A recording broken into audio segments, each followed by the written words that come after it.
ನೀವೇನಾದರೂ ಒಂದು ಸರ್ತಿ ಮಕ್ಕಳಿಗೆ ಈ ಥರ ಮನೇಲೇನೆ ರೇನ್ಬೋ ಪೂರಿನ ಟ್ರೈ ಮಾಡಿ ನೋಡಿ. ತುಂಬ ಅಂದರೆ ತುಂಬ ಇಷ್ಟಪಟ್ಟು ತಿಂತಾರೆ. ಡೈಲಿ ಬೋರಿಂಗ್ ಬ್ರೇಕ್ಫಾಸ್ಟನ್ನು ಮಾಡಿಕೊಡೋದ್ರಿಂದ ಮಕ್ಕಳಿಗೂ ಕೂಡ ತಿನ್ನಲಿಕ್ಕೆ ಬೇಜಾರಾಗ್ತಾ ಇರುತ್ತೆ. ಅದಕ್ಕೆ ಡಿಫ್ರೆಂಟಾಗಿ ಏನಾದರೂ ಈ ಥರ ಟ್ರೈ ಮಾಡೋಣ ಅಂತ ಹೇಳಿಬಿಟ್ಟು ನಾನು ರೇನ್ಬೋ ಪೂರಿನ ಮಾಡಿದ್ದೆ.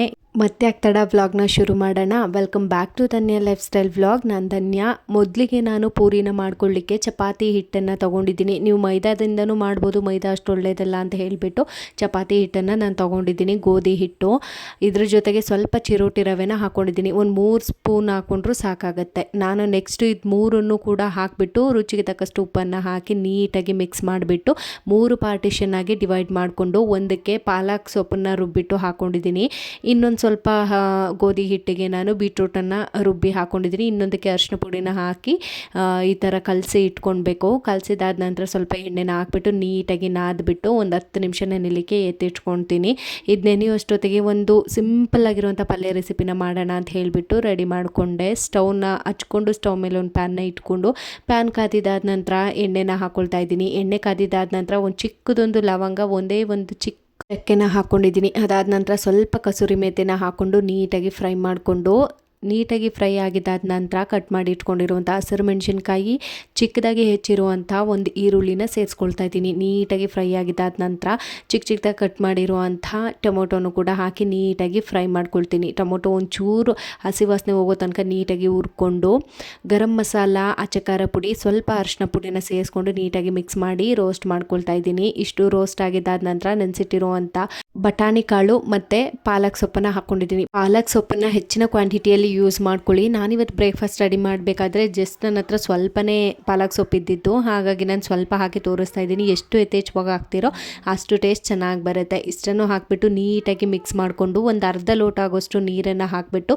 ರುಚಿಗೆ ತಕ್ಕಷ್ಟು ಉಪ್ಪನ್ನು ಹಾಕಿ ನೀಟಾಗಿ ಕುಕ್ ಆಗೋಕ್ಕೆ ಬಿಡಬೇಕು. ಒಂದು 5 ಮಿನಿಟ್ಸ್ ಲಿಟ್ಟನ್ನು ಕ್ಲೋಸ್ ಮಾಡಿ ಕುಕ್ ಆಗೋಕ್ಕೆ ಬಿಟ್ಟರೆ ರೆಡಿ ಆಗೋಗುತ್ತೆ. ನೋಡ್ತಾ ಇದ್ದೀರಲ್ಲ, ಹಾಕಿರುವಂಥ ನೀರು ಕಂಪ್ಲೀಟಾಗಿ ಡ್ರೈ ಆಗಿ ಪಲ್ಯ ಕನ್ಸಿಸ್ಟೆನ್ಸಿಗೆ ಬಂದು ಕೂತ್ಕೋಬೇಕು. ಅಷ್ಟೊತ್ತವರೆಗೆ ಬೇಯಿಸ್ಕೊಂಡ್ರೆ ಸಾಕಾಗುತ್ತೆ.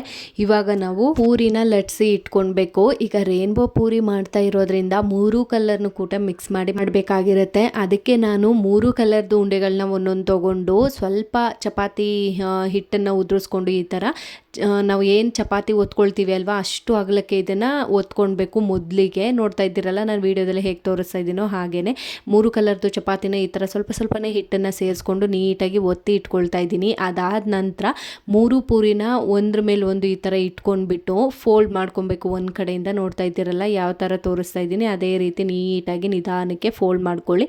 ಫೋಲ್ಡ್ ಮಾಡಿದಾದ ನಂತರ ನೋಡ್ಲಿಕ್ಕೆ ಈ ಥರ ಕಾಣಿಸ್ತಾ ಇರುತ್ತೆ. ಇವಾಗ ಇದನ್ನು ಒಂದು ಚಾಕುವಿನ ಸಹಾಯದಿಂದ ಪೂರಿ ಉಂಡೆಗಳನ್ನ ಎಷ್ಟೆಷ್ಟು ದಪ್ಪ ತೊಗೋಬೇಕಿತ್ತೋ ಅಷ್ಟಷ್ಟು ಉಂಡೆಗಳನ್ನ ಅದಕ್ಕೆ ನೀವು ಕಟ್ ಮಾಡಿ ಇಟ್ಕೊಳ್ಬೇಕು. ನೋಡ್ತಾ ಇದ್ದೀರಲ್ಲ ಎಷ್ಟು ಚೆನ್ನಾಗಿ ಕಾಣಿಸ್ತಾ ಇದೆ ಅಂತ ಹೇಳಿಬಿಟ್ಟು ಪೂರಿನ ಒತ್ತಿದಾಗ ನಿಮಗೆ ಕಂಪ್ಲೀಟಾಗಿ ಗೊತ್ತಾಗುತ್ತೆ ಯಾವ ಥರ ಕಾಣಿಸ್ತಾ ಇದೆ ಅಂತ ಹೇಳಿಬಿಟ್ಟು. ನೋಡ್ಲಿಕ್ಕೆ ಈ ಥರ ಕಾಣಿಸ್ತಾ ಇತ್ತು.